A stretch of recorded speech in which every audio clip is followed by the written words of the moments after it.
శ్రీ దుర్గా మల్లేశ్వర స్వామివారి దేవస్థానం హుండీలో భక్తులు సమర్పించిన కానుకలను మల్లికార్జున మహామండపంలో లెక్కించారు.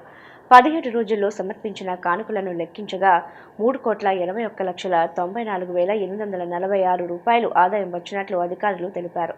కానుకలతో పాటు 230 గ్రాముల బంగారం, 4.3 కిలోల వెండి వస్తువులను భక్తులు మొక్కుల రూపంలో చెల్లించారు.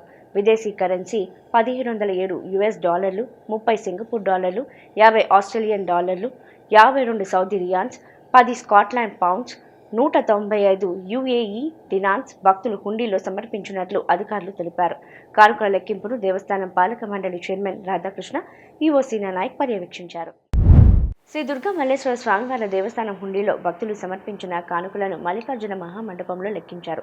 17 రోజుల్లో సమర్పించిన కానుకలను లెక్కించగా 3,81,94,846 రూపాయలు ఆదాయం వచ్చినట్లు అధికారులు తెలిపారు.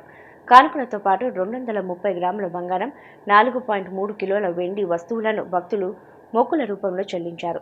విదేశీ కరెన్సీ $1,507, 30 సింగపూర్ డాలర్లు, 50 ఆస్ట్రేలియన్ డాలర్లు, 52 సౌదీ రియాన్స్, 10 స్కాట్లాండ్ పౌండ్స్, 195 UAE డినాన్స్ భక్తులు హుండీలో సమర్పించినట్లు అధికారులు తెలిపారు. కానుకల లెక్కింపును దేవస్థానం పాలక మండలి చైర్మన్ రాధాకృష్ణ, ఈవో సీనా నాయక్ పర్యవేక్షించారు.